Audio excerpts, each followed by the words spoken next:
নিউজিল্যান্ডের বিপক্ষে ওয়ানডে ও টি-20 সিরিজের জায়গা হবে কি সৌম্য সরকারের। 2024 সালে ওয়েস্ট ইন্ডিজ সফরে পড়েছিল ইনজুরিতে, এরপর আর ফেরা হয়নি দলে। যে কোনো পজিশনে পরীক্ষিত এই ব্যাটার এখন ফিট।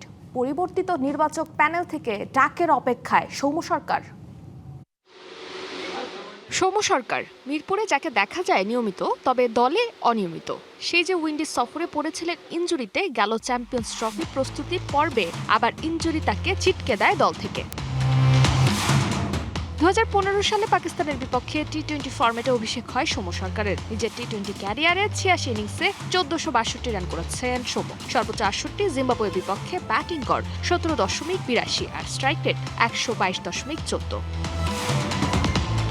সৌম্য সরকারের আন্তর্জাতিক ওয়ানডে পরিসংখ্যানের দিকে তাকালে এখন পর্যন্ত 74 ইনিংসে 2338 রান করেছেন সৌম্য সরকার। সর্বোচ্চ রান করেছেন 169, তাও আবার নিউজিল্যান্ডের বিপক্ষে। সেঞ্চুরি আছে 3 ম্যাচে। 2024 সালে শ্রীলঙ্কার বিপক্ষে তিনি বাংলাদেশের ব্যাটারদের মধ্যে দ্রুততম 64 ইনিংসে 2000 ওয়ানডে রান পূর্ণ করার রেকর্ড করেন।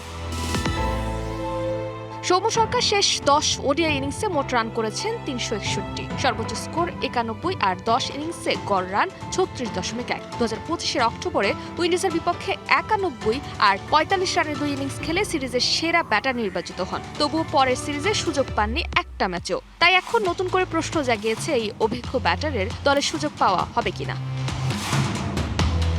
ইনজুরি থেকে ফেরার পর আর দলে ডাক পায়নি সৌম্য সরকার, তবে গেল বিপিএল থেকে ফেরেন মাঠে। নতুন নির্বাচক প্যানেল থেকে সৌম্য কোনো সিগন্যাল পেলেন কিনা জানা যায়নি, তবে সৌম্যর ফেরার চেষ্টায় ঘাটতি দেখা যাচ্ছে না।